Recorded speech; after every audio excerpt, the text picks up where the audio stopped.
Bienvenidos todos a este segundo vídeo sobre el Evangelio según San Lucas. Seguimos trabajando el Evangelio en líneas generales, como contenido de conjunto. Hoy os invitamos también a ver cómo van nuestras lecturas de San Lucas. Y también desde aquí queremos lanzar un mensaje de agradecimiento, como decíamos la semana pasada, no solamente por vuestras palabras de ánimo, sino también incluso por aquellas palabras de oración que mandáis desde vuestras tierras. Porque rezamos unos por otros, rezáis por el seminario, por las vocaciones. La oración nos une a los cristianos, estemos donde estemos, aunque no nos conozcamos. También en el fondo, cautivarse por la palabra es aprender a rezar con la palabra, a encontrarnos con Dios, que ilumina nuestras vidas. Bienvenidos, vamos adelante.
El primer libro lo dediqué, Teófilo, a todo lo que Jesús hizo y enseñó desde el principio, hasta el día en que, después de haber dado instrucciones por medio del Espíritu Santo a los apóstoles que había elegido, fue levantado a lo alto.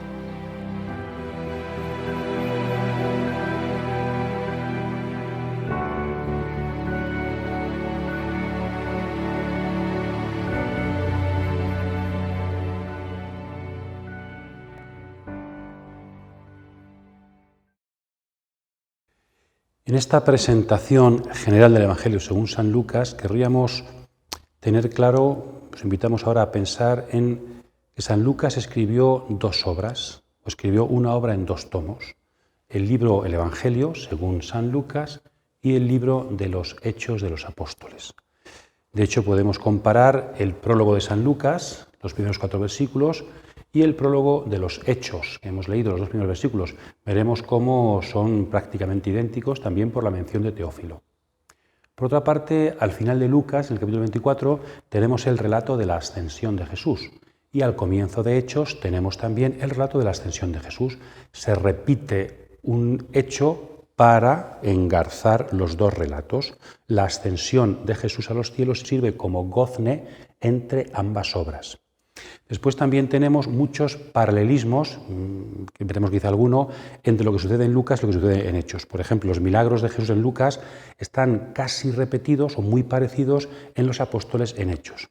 Entonces, San Lucas ha querido que entendamos su obra como una continuidad entre el libro del Evangelio, Lucas, y el libro de la Iglesia, los Hechos.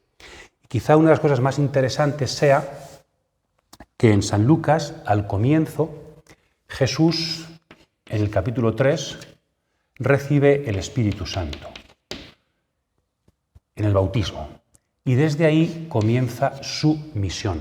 Es decir, ¿qué es el Evangelio según San Lucas?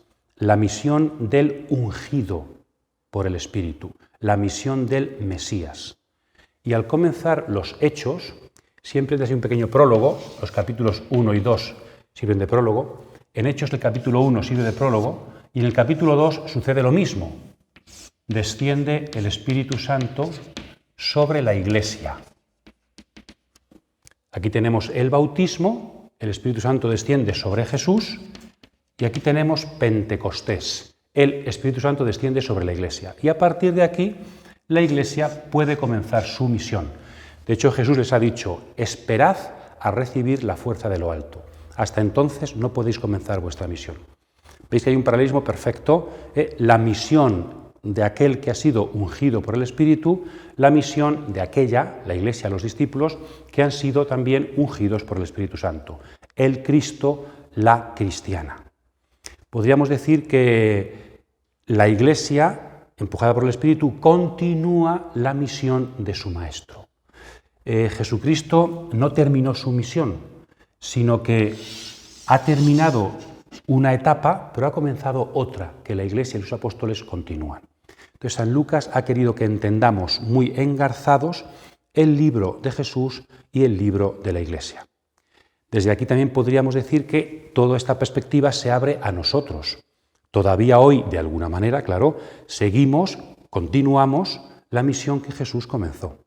También nosotros, cuando somos bautizados y confirmados, recibimos el Espíritu Santo para, como Iglesia, para que siendo Iglesia, continuemos la misión del Mesías, que está ascendido acompañando nuestra misión. Entonces, leamos Lucas y Hechos. Jesús, hasta literariamente, no se puede separar de su Iglesia. San Lucas ha querido colocar dos obras unidas literariamente, históricamente y teológicamente. No podemos separar la misión de Jesús y la misión de su Iglesia. A ambos los empuja el mismo Espíritu para que así la historia de la salvación de Dios pueda dar fruto entre los hombres.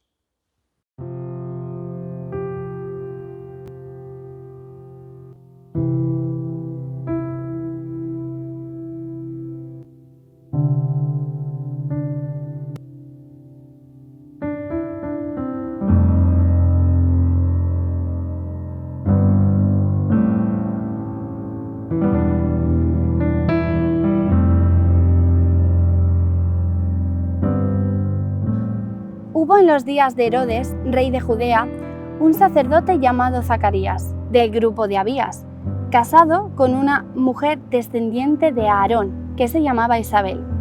Los dos eran justos ante Dios y cumplían fielmente todos los mandamientos y preceptos del Señor. No tenían hijos porque Isabel era estéril y los dos de avanzada edad. En cierta ocasión, mientras oficiaba delante de Dios, en el grupo de su turno le tocó en suerte, según el uso del servicio sacerdotal, entrar en el santuario del Señor para quemar el incienso. Toda la multitud de fieles estaba fuera en oración a la hora del incienso. Se le apareció el ángel del Señor de pie a la derecha del altar del incienso.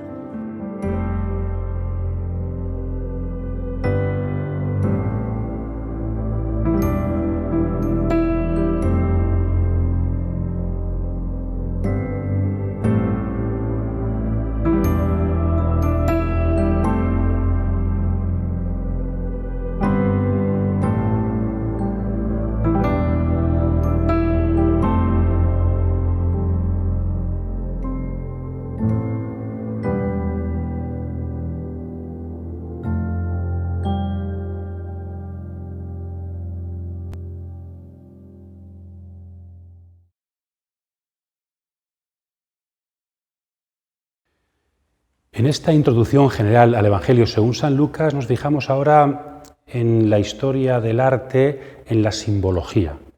Ya sabéis, por muchos lugares, la Capilla Sixtina, otros sitios, los cuatro evangelistas están representados por cuatro vivientes. En el fondo es una imagen, un símbolo tomado del Apocalipsis, que a su vez lo toma de Ezequiel, y como son cuatro vivientes, cuatro seres, el toro, el león, el hombre y el águila, como hay cuatro evangelistas, los santos padres, San Ireneo, San Jerónimo, van a aplicar cada símbolo del Apocalipsis, cada viviente a un evangelista. ¿Y por qué a cada uno? Pues se fijan sobre todo en cómo empieza cada evangelio. Entonces, San Mateo es el hombre, porque San Mateo, capítulo 1, comienza con la genealogía humana de Jesús. San Mateo subraya la humanidad de Jesús. En cambio, San Juan, el águila, porque San Juan subrayaría, comienza además con la dimensión divina de Jesús, el águila, el evangelio espiritual, el logos, ¿verdad? El principio del evangelio, el prólogo, la palabra era Dios y la palabra se hizo carne. Entonces, la dimensión divina, la genealogía, el origen divino de Jesús. San Marcos, el león, porque comenzaría en el desierto. El león es animal del desierto, de la sabana. En Israel, en Palestina, había leones hasta principios del siglo XX, en el desierto de Judá. Y después San Lucas el toro, porque San Lucas el Evangelio empieza en el templo, y el toro es uno de los animales que se ofrecía como sacrificio en el templo. Entonces, vamos a San Lucas, ¿verdad? Entonces, el toro como símbolo del Evangelio de San Lucas simboliza el templo. ¿Es algo simbólico sin más o tiene un mayor alcance? ¿Es importante el templo para San Lucas o solamente comienza en el templo sin más? Pues una de las formas de penetrar en el sentido de los evangelios es coger unas concordancias, que se llama, y es ver cuántas veces aparece cada palabra en el evangelio. Entonces, si cogemos la palabra templo, en las concordancias nos encontramos, en griego la palabra templo tiene una doble acepción, son dos palabras que significan cosas distintas. En español no existe la palabra griega naos, que significa el templo, el edificio del templo, donde solamente pueden acceder los sacerdotes. Y en cambio la palabra griega hierón, la raíz de lo sagrado, que significa recinto sagrado, que es todos los atrios, pórticos, donde también podían entrar todos los judíos, y en el atrio de los gentiles también podían entrar hasta los paganos. Sabemos que en tiempo de Jesús, Herodes el Grande había ampliado muchísimo estos atrios del templo, era una maravilla del mundo antiguo, entonces ahí podía entrar muchísima gente. Entonces tenemos que distinguir entre cuando dice naos, dice templo. En las traducciones, por ejemplo en español, muchos traducen, aquí traducen santuario y aquí templo, para que no nos confundamos. Es importante, los dos significan templo, pero con un matiz muy distinto. Aquí jamás entraría un laico, un pagano. Jesús no pudo entrar aquí, en cambio aquí sí. Bien, pues vamos a fijarnos en esas dos palabras. La palabra naos, santuario, templo, aparece solo 4 veces en el Evangelio según San Lucas. Como veis, en el capítulo 1, 3 veces, y se refiere a Zacarías, que es sacerdote, y tiene su turno, su oficio, en la parte del santo, al Santa Santorum, al Santísimo no puede entrar, solamente el sumo sacerdote un día al año, el Yom Kippur. Pero al santo, el sacerdote cada día pasaba a oficiar lo que tenía que hacer con el incienso, los panes de la proposición. Entonces aquí Zacarías entra al templo y se produce la visión, como después estudiaremos. Y la 4ª vez que aparece es al final del Evangelio, donde dice que cuando Cristo muere, el velo del templo, el velo del santuario se parte en 2, copiando también lo que decía San Marcos, ¿verdad? Entonces, esta es la única vez que aparece la palabra santuario, templo en San Lucas, que directamente no tiene que ver con Jesús. Al revés, se subraya pues que tiene que ver con un personaje sacerdotal, un personaje más bien del judaísmo del Antiguo Testamento. En cambio, la palabra hieron, la palabra recinto sagrado, aparece 14 veces, es mucho más significativa, normal, Jesucristo estuvo en ella, y podemos separarla en varios bloques que vamos a intentar explicar.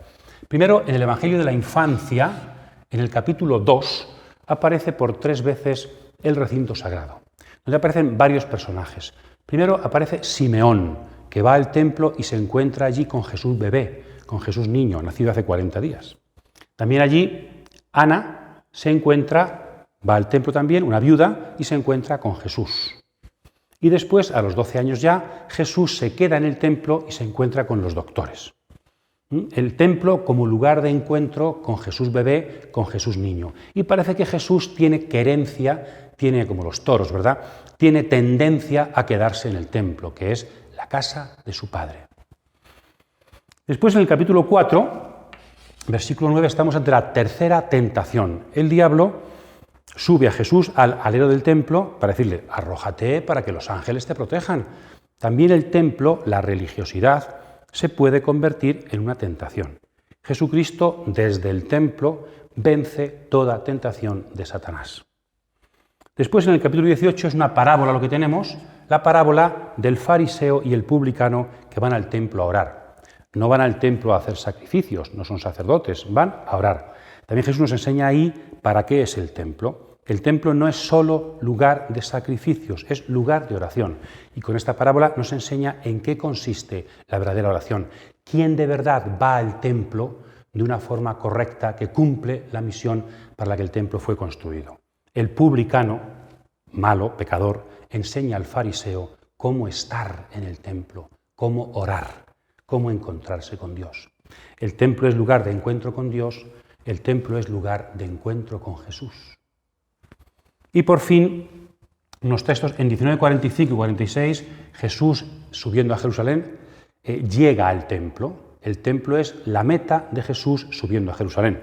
y después aparece predicando en el templo en más ocasiones, y después ya en los últimos versículos del Evangelio, el último, aparecen los discípulos de Jesús, cuando él ya ha ascendido a los cielos, aparece que estaban en el templo bendiciendo a Dios, orando.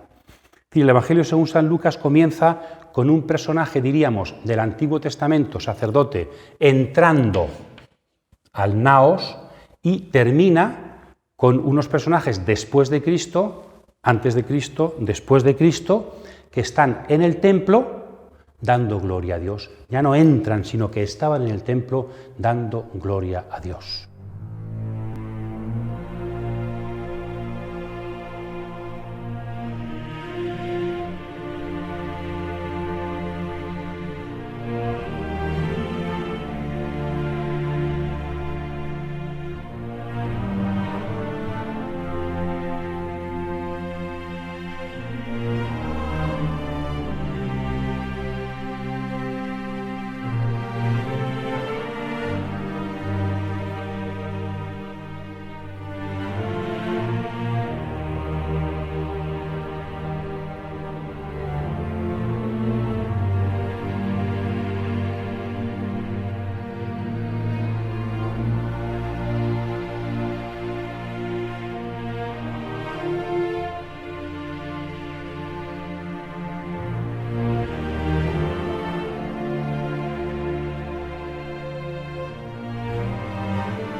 El templo no es sino el corazón de la ciudad santa, de Jerusalén. Por eso cuando Jesús sube a Jerusalén, llega al templo. Entonces, ¿qué ha sido toda la vida pública de Jesús? Ya en la vida oculta hay una tendencia a ir a Jerusalén y quedarse en el templo, pero toda la vida pública ha sido una subida al templo, una subida a Jerusalén, que está precedida por esa entrada de Zacarías en el templo. Entonces Jesucristo, diríamos, culmina su misión en el templo. Y en el templo deja a sus discípulos.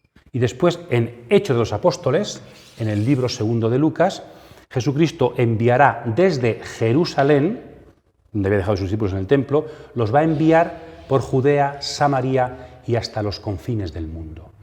Es decir, Jerusalén y su templo, esto también como el quicio de la obra de la salvación de Cristo y de su Iglesia. El templo tiene un movimiento, diríamos, centrípeto, Cristo va al templo, y centrífugo, la Iglesia sale del templo para evangelizar en nombre de Cristo a toda la humanidad. De alguna forma, lo hemos dicho antes, Jesús ha venido a habitar el templo, porque Jesús es Dios habitando con nosotros, el Emmanuel, diría San Mateo. De esta forma, el templo antiguo queda habitado por el Hijo, por la nueva alianza, y desde ese templo, corazón religioso de Israel, se va a producir la misión universal. No olvidemos que San Lucas es un evangelio dirigido a los pagano-cristianos.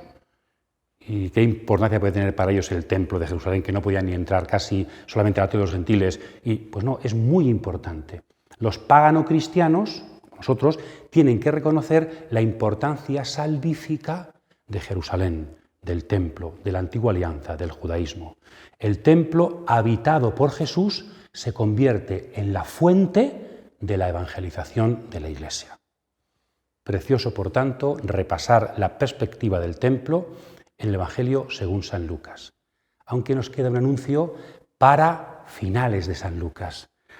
Al final también hay una perspectiva sutil muy interesante que trabajaremos cuando lleguemos a la ascensión.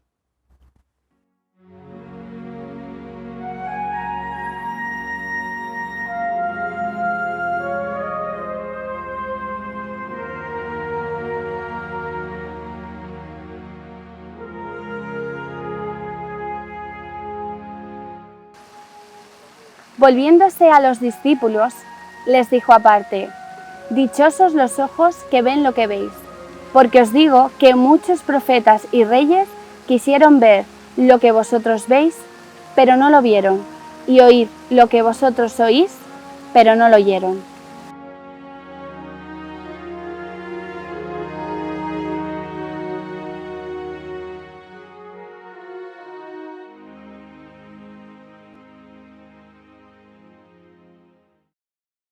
La semana pasada veíamos un poquito el esquema general de San Lucas.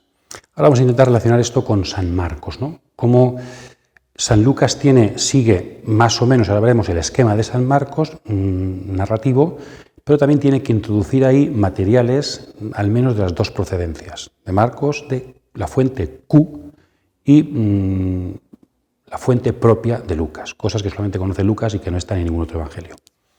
Bien, podemos empezar diciendo, Lucas tiene un pequeñito prólogo que ya hemos estudiado, los primeros 4 versículos, un prólogo literario, y después está el Evangelio de la infancia, capítulos 1 y 2. Pero hasta el 4:16, este otro trozo, el comienzo de la vida pública de Jesús, lo hemos puesto aquí unido porque sigue el paralelismo entre Juan Bautista y Jesús. Aquí está la predicación de Juan y el bautismo y las tentaciones de Jesús. Entonces quedaría aquí un bloque en el que es el paralelismo en la infancia y en la vida adulta entre Juan y Jesús de Nazaret. Justamente en el capítulo 3, hemos puesto aquí abajo, comenzaría San Marcos. Marcos 1 comienza donde Lucas 3, la predicación de Juan Bautista. Todo lo anterior, los capítulos 1 y 2 de San Lucas, en Marcos no están. Como al final las apariciones de Jesús y la resurrección en Marcos tampoco están. Entonces San Lucas, como San Mateo, tiene, en el esquema de Marcos, tiene un antes, Evangelio de la infancia, y un después, apariciones de Jesús resucitado y ascensión. San Marcos va de la predicación de Juan Bautista y el bautismo de Jesús hasta los relatos del sepulcro vacío. Bien, pero dentro de San Lucas, seguimos viendo, entonces aquí comienza en 4:16, con la escena en Nazaret, comienza la predicación de Jesús en Galilea, que va hasta 9:50. En 9:51 comienza algo nuevo. Todo esto es la predicación de Jesús en Galilea. Y después, la siguiente parte del Evangelio sería la subida de Jesús a Jerusalén, desde 9:51 a 19:45 y siguiente. Bien, pues estas dos secciones del Evangelio, la predicación en Galilea y la subida a Jerusalén, ahí se insertan, Lucas inserta lo que hemos llamado dos incisos, ¿no? Que explicamos también la semana pasada. El inciso menor, porque son menos versículos, y el inciso mayor, que son más versículos, desde el capítulo 9:51 hasta el capítulo 18, ¿verdad? Y aquí desde 6:20 a 8:3. Entonces, en Galilea, un trozo es una inserción de Lucas de material que no está en Marcos, y en la subida a Jerusalén, la gran parte del material es un inciso mayor donde Lucas introduce materiales que no están en Marcos. Entonces veamos viendo el esquema, ¿verdad? Infancia, paralelismo Juan Bautista a Jesús, predicación en Galilea con el inciso menor, subida a Jerusalén con el inciso mayor, y después, llegados a Jerusalén, Jesús, ministerio de Jesús en Jerusalén, especialmente en el templo. La importancia del templo que acabamos de decir. Más tarde tenemos la pasión y muerte de Jesús y después sepulcro vacío y relatos de la resurrección. Entonces aquí intentamos ver más o menos cómo San Lucas, de forma lineal, siguiendo el Evangelio según San Marcos, le añade un antes y un después y sobre todo introduce en el esquema de Marcos dos incisos para meter los materiales que en Marcos no estaban, los materiales de la fuente Q, que ahora hablaremos de ella, y los materiales propios de San Lucas. Entonces os invito, eso sobre todo, a saber individualizar bien estas claves, los versículos donde se van produciendo los cambios, y también a saber entender bien dónde está el inciso menor, buscarlo bien, y dónde está el inciso mayor, para que así tengamos una comprensión de Lucas desde cómo fue escrito, Lucas desde sus fuentes.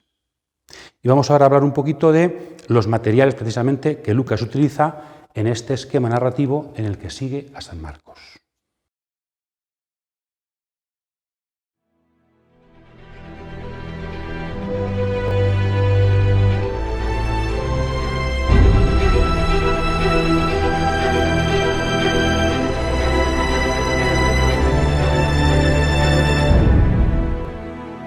Seguimos viendo un esquema general, una visión de conjunto del Evangelio según San Lucas, y hemos hablado Lucas como narrador.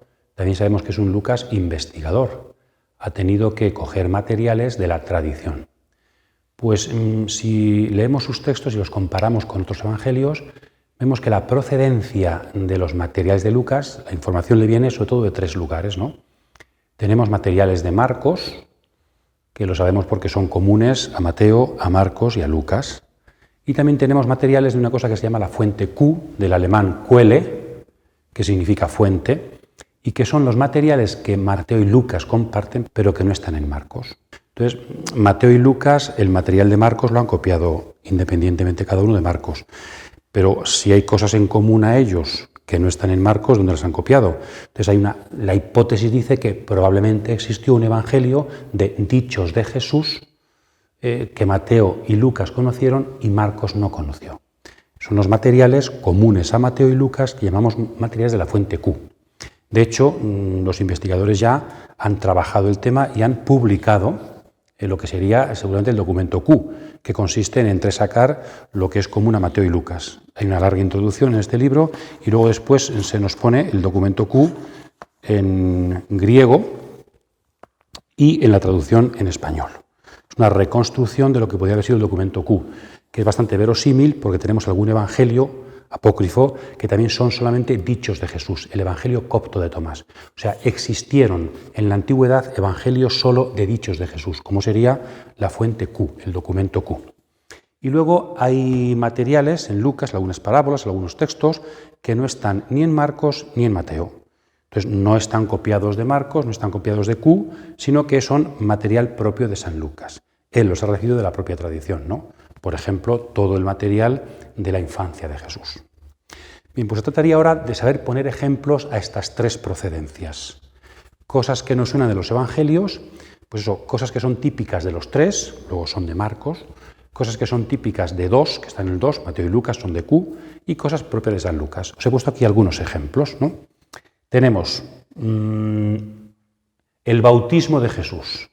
El bautismo de Jesús aparece en Lucas, en Mateo y Marcos. Luego hay pequeñas diferencias, pero es de la triple tradición, viene de Marcos. Mateo y Lucas lo copian de Marcos. Y aquí, para trabajar estos textos, tanto de Marcos como de la fuente Q, nos viene muy bien lo que ya el año pasado explicábamos del Evangelio según San Marcos, una sinopsis de los Evangelios. Uno busca el bautismo en esta sinopsis y está puesto el bautismo en Marcos, en Lucas y en Mateo y puede comparar los parecidos o las diferencias, hasta poniendo pues, pequeños con colores y pequeños comentarios. Y es una forma muy interesante de aprender las características literarias y teológicas de cada evangelista. El bautismo de Jesús, por ejemplo, lo veremos luego, como San Lucas es el único que dice que Jesús estaba rezando cuando el bautismo. Marcos no dice nada, Mateo nada. ¿Por qué pone a Lucas a Jesús en oración? ¿No será algo importante para San Lucas? O Lucas en el bautismo de Jesús no menciona explícitamente que Juan Bautista lo bautizó. La comparación nos ayuda a entender eso, las claves literarias y teológicas de cada evangelista. Un material muy importante para trabajar los evangelios, la sinopsis, que también puede hacerla uno. Voy a estudiar el bautismo y coge 3 columnas, copia Mateo, Marcos y Lucas y lo compara. Bien, eso es el bautismo. En cambio, las tentaciones que Jesús fue tentado está en Marcos, pero las 3 tentaciones solo están en Lucas y en Mateo. Entonces, que Jesús fue tentado aparece en Marcos, es de Marcos, pero las 3 tentaciones son de la fuente Q, porque Marcos no las conoce. Lucas y Mateo la ponen en un orden diverso, pero son idénticas. Entonces, Lucas ha copiado las tentaciones de la fuente Q. Y en cambio, la parábola del buen samaritano no está ni en Marcos ni en Mateo. El buen samaritano es una parábola propia de la tradición de Lucas. Solamente está en su evangelio. 3 primeros ejemplos. Podemos continuar. El milagro de la tempestad calmada está en los 3 evangelios. Es de la triple tradición. Lucas y Mateo también lo han tomado de Marcos. Lo mismo, cogemos la sinopsis y podemos trabajar los matices, cambios de cada evangelista. Y a veces se repiten, esos matices son constantes que se van desarrollando en todos los textos. De la fuente Q, el milagro del hijo del centurión, que no aparece en Marcos y sí aparece en Lucas y en Mateo. Sería el único relato, no es un dicho de Jesús, sino es un relato, el único relato de la fuente Q. Junto con las tentaciones, la mayor parte son dichos de Jesús. Pero hay un único relato de milagro y luego hay un pequeño mini relato que serían las tentaciones, ¿no? Entonces el milagro del centurión solo aparece en Lucas y en Mateo. Lucas lo toma de la fuente Q. Ejemplo de Lucas, el encuentro de Jesús con Marta y María. Es algo típico de San Lucas, no está en los demás. No está en la fuente Q porque no está en Mateo, no está en Marcos porque no está en Marcos. Es algo que Lucas ha recibido de su propia tradición. Siguiente ejemplo, la parábola del sembrador. Es claramente de la triple tradición. Mateo y Lucas, con sus pequeñas variantes, lo han cogido de Marcos. En cambio, el Padre Nuestro, aunque muy diverso entre sí, solo está en Lucas, capítulo 11, y en Mateo, capítulo 6. Marcos no tiene el Padre Nuestro. Entonces, si queremos trabajar el Padre Nuestro, pues cogemos una sinopsis o lo copiamos nosotros en 2 columnas y comparamos el Padre Nuestro de Mateo 6 y el Padre Nuestro de Lucas 11 y aprenderíamos muchísimo. El Padre Nuestro viene de la fuente Q. Un ejemplo, en cambio, de Lucas, la parábola del fariseo y el publicano. No está ni en Marcos ni en Mateo. ¿De acuerdo? Siguiente ejemplo, los 3 anuncios de la pasión que sirven para escalonar la subida de Jesús a Jerusalén.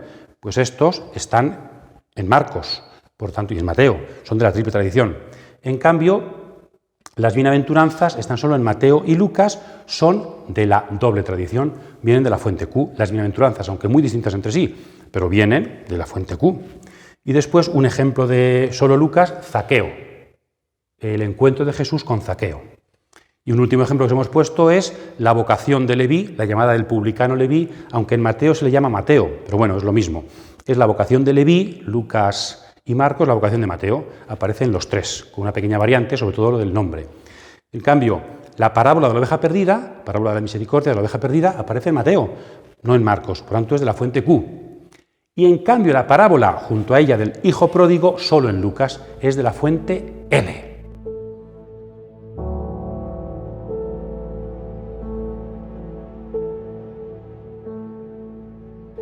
Entonces, estos son algunos ejemplos para trabajar individualmente los materiales de San Lucas. Os invitamos, si queréis y tenéis fuerza y ganas de trabajar el Evangelio, a que sigáis poniendo perícopas, escenas, en esta columna, que son la mayoría, o en esta columna, solamente en Mateo, lo que está en Mateo y Lucas, la fuente Q, o también en esta columna. Podemos ampliar aquello que está solamente en San Lucas, propio de su fuente particular, de la fuente que llamaríamos L. Es una forma de trabajar el Evangelio y de ir conociendo lo específico de cada evangelista. Decíamos, ¿verdad?, las 4 perspectivas. Es muy importante para conocer el misterio de Cristo que veamos la diferencia de perspectiva para penetrar más hondamente en la teología del Evangelio con mayúsculas.